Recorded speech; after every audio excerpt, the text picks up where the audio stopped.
Class के अंदर हम डिस्कस करेंगे प्रकाश के परावर्तन का पार्ट 3। पार्ट 2 हमने ऑलरेडी डिस्कस कर लिया और पार्ट 3 के बारे में डिस्कस करेंगे प्रणव, और ये बताएंगे पार्ट 2 के आगे से परावर्तन के बारे में। तो पार्ट 2 हमने ऑलरेडी कंप्लीट कर दिया है। एक इनोवेशन हमने स्टार्ट किया है कि कुछ चीजें स्टूडेंट के थ्रू स्टूडेंट बताएंगे हमारे समझाने के बाद।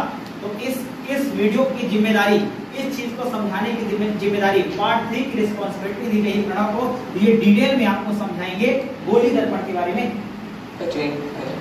ठीक है, प्रतिबिंब के बारे में ये आपको डिटेल से बताएंगे कि प्रतिबिंब क्या है और प्रतिबिंब के कौन कौन से प्रतिबिंब होते हैं, टाइप्स ऑफ इमेज कौन कौन सी होती है, और इसके बाद गोली दर्पण। चलिए शुरू कीजिए।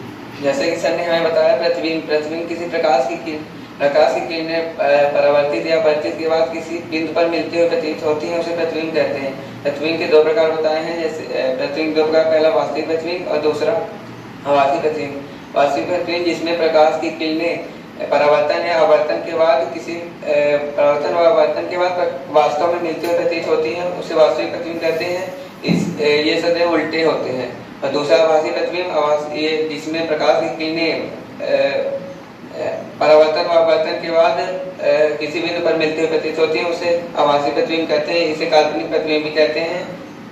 यह सदैव सीधे होते हैं। और जैसे कि दूसरा पॉइंट, दूसरे दर्पण के बारे में बात की है, गोली दर्पण के बारे में। गोली दर्पण किसी गोले के खोखले भाग के एक पृष्ठ पर किया चमकीली पॉलिश की जाए तो उसे गोली दर्पण कहते हैं। उसके दो प्रकार होते हैं, उत्तल दर्पण व अवतल दर्पण।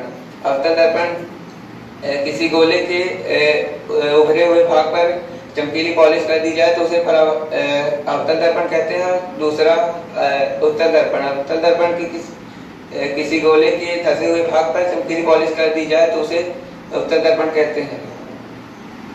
ये रही दर्पण के बारे में कंप्लीट इंफॉर्मेशन। और अब हम नेक्स्ट वीडियो के अंदर अगले पार्ट में डिस्कस करेंगे, इसके आगे के जो भी पार्ट है उसके बारे में बात करेंगे। Thank you.